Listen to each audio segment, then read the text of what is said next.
उखाड़ के फेंक देता है, उनकी भी जिंदगी में झांक के देखिए, उनकी जिंदगी बिल्कुल बदल चुकी होती है। बाबूजी ने बैठे, बाबूजी गए, पायलट से कभी पूछे नहीं, शंका भी नहीं थी, डर भी खत्म हो गया। बाबूजी की यात्रा गजब की हो गई। जो समय घंटों लगते थे वो कुछ मिनटों में वो वक्त की यात्रा सफल हो गई, क्योंकि शंका और डर को खत्म कर लिया। कर सकते हैं सर? यस। कर सकते हैं सर? यस। अच्छा, बस में कितने लोगों ने यात्रा की? सबने की। अच्छा, बस के ड्राइवर का लाइसेंस है क्या? क्या नो। वहां शंका नहीं, वहां डर नहीं, वहां झिझक नहीं, और वहां जाके बैठ जाते हैं और हम यात्रा कर लेते हैं। कर सकते हैं सर? यस। आज के बाद ये दोनों सॉफ्टवेयर को खत्म कीजिए, शंका और डर। जिस व्यक्ति ने शंका और डर खत्म कर दिया, मेरी इनकम के आगे कुछ समय बाद, क्योंकि फिर मैंने क्या किया, लोगों को बिठाया मेरी गाड़ी में, किराए की में, खुद की नहीं थी भाई, किराए की गाड़ी करता था। जब भी भीलवाड़ा लोगों को दिखाना होता था इस अभियान का इंफ्रास्ट्रक्चर, क्योंकि पूरा का पूरा जो अभियान है ये इंद्रियों से टच होके चलता है। किससे? इंद्रियां कहाँ कहाँ है? कौन कौन सी इंद्रियां होती है? हाँ, गुरुजी जानते हैं, मेरे को तो इतनी याद नहीं है, लेकिन मेरे को 3 इंद्रियों का याद है। आँख, कान, जीभ, और त्वचा भी है। थोड़ा पंज मार देते तो ये भी दर्द हो रहा है। Right sir? यस। मतलब इंद्रियों से ये अभियान चलता है। प्रोडक्ट खाएगा कौन? मुंह, देखेंगे आँख, और सुनेंगे कान। जब अगर आपकी इंद्रियां आरसीएम अभियान को रूबरू हो जाए, टच हो जाए, और फिर जाके पड़ोसी को पूछना चाहिए क्या? नो। लेकिन इंसान गलती तो वही कर देता ना। जैसे आपने हेल्थ कार्ड लिया, हेल्थ कार्ड लेके पड़ोसी आंटी को बताएंगे अपन, नो डाउट। पड़ोसी आंटी बोलेगी आप भी फंस गए क्या हेल्थ कार्ड में? अरे आपकी जीभ ने टेस्ट किया, आपकी आंखों ने प्लांट देखा, आपके कानों ने हेल्थ कार्ड के बारे में सुना, और उसके बाद भी पड़ोसी आंटी ने जब कभी 1 हफ्ते में तो नहाई नहीं हो, और उसकी बात में जाके फंस गए।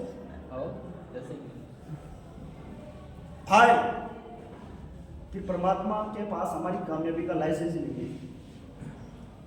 परमात्मा कामयाब करने का लाइसेंस तो दे देता है, लेकिन उस लाइसेंस को रिन्यूअल तो हमें करवाते रहना पड़ेगा ना।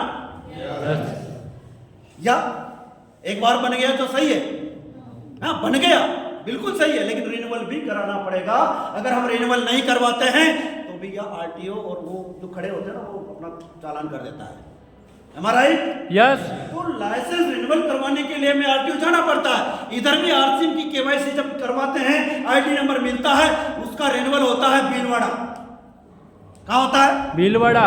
भीलवाड़ा जब हम बार बार जाते हैं तो हमारा लाइसेंस कामयाबी का रिन्यूअल हो जाता है, और हमें कामयाब होने से दुनिया नहीं रोक सकती। सर कर सकते हैं? यस। लाइसेंस को रिन्यूअल करवाने के लिए भीलवाड़ा जाता था, और मात्र 1 साल में, हेलो, 1 साल में 2009 में आरसे मिला, 2010 में इस बिजनेस का मैं बन गया था प्लेटिनम अचीवर, सीधा गोल्ड और स्टार गोल्ड नहीं गया। भूख थी किसकी? किसकी? कामयाबी। पैसों की। तो एक ही बार में मैं चला गया प्लेटिनम, और प्लेटिनम से नीचे लेवल आया नहीं।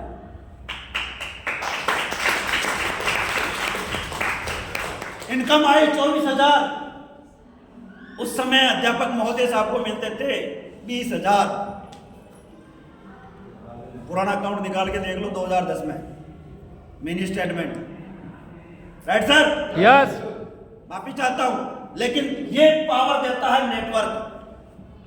इधर टेक किसी का कुछ भी हो, कोई मैटर नहीं करता। अगर लेकिन आपने ये काम करना चालू कर दिया तो आप क्या थे क्या है कोई मैटर नहीं करता। आने वाले समय में आप पूरी दुनिया को टॉप कर सकते हैं सर, पूरी दुनिया को कर सकते हैं सर। यस। ये इनकम आई इधर 2011 में। अब मेरे जो गांव मोहल्ले के जो साथी थे ना सर, वो क्या बोलने लगे, अब तो पंख लग गए तेरे को, उड़ान भरने की तैयारी हो गई, अब तू पूछेगा नहीं किसी को मोहल्ले में, इनकम भी तो टॉप हो गई ना, इनकम भी तो टॉप हो गई ना। तो लोगों ने कहा यार कमाल हो गया, कल का छोरा मोटरसाइकिल आ गई बढ़िया वाली, मैडम जैसा करी थी, कुछ नहीं था मामला। और ऐसा कहते हैं कि पिता अगर मोटरसाइकिल घर में घुसाता तो उसकी ज्यादा वैल्यू नहीं होती, और बीपीएल वाला लेवल हो और उसमें बेटी की कमाई से और उस घर में अगर मोटरसाइकिल भी आ जाती है तो भैया मर्सिडीज बेंज से कम नहीं हो। वैल्यू बड़ी कार से वैल्यू कम नहीं होती उसकी। और मेरे घर में जब बाइक आई तो भैया इतनी खुशी हुई कि मजा आ गया, रात को नींद नहीं आई, 4-5 बार तो मोटरसाइकिल उठ के देखा, भूख थी ना, और उस भूख को आरसीएम ने पूरी की। लेकिन 2011 में आरसीएम में प्रॉब्लम आई, कितने लोगों को पता है? सीनियर साथियों को पता है, नए साथियों को मैं बताना चाहूंगा। पर वह प्रॉब्लम आई मतलब सर्वर सीज हो गया, हमारा काम धंधा बंद हो गया। तो जब ये बंद हो गया तो जैसे मैं इस उड़ान पे था तो मेरे ही परिवार के लोगों ने मुझे कहा कि भैया बढ़िया रहा, अच्छा काम हो गया, बढ़िया काम हो गया, अच्छा हो गया, नहीं तो तू कल को पूछने वाला नहीं था।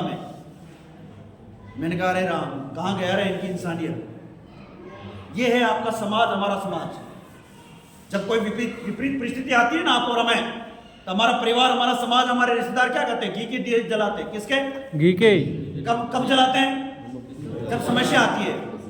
आप क्या सोच रहे हैं? घी के दिए जलाएंगे? वो भैया मेरे जलाए मतलब आपको भी जलाएंगे। जब आपकी बड़ी चेक आएगी, बड़ी चेक से अगर आप कभी प्रॉब्लम में आएंगे तो सब लोग खुश होंगे मन ही मन। किसी ने ये नहीं कहा कि भाई मैं तेरे पीछे खड़ा हूं, तू चिंता मत करना। सिर्फ आरसीएम को छोड़ के, आरसीएम के दीवाने लोगों को छोड़ के, मेरी अपलाइन ने कहा धर्मराज सब कुछ ठीक हो जाएगा, चिंता मत करना, हम सब लोग मिलके फिर वापस झंडे गाड़ेंगे। सिर्फ अपलाइन ने कही, अननोन आदमी ने, लेकिन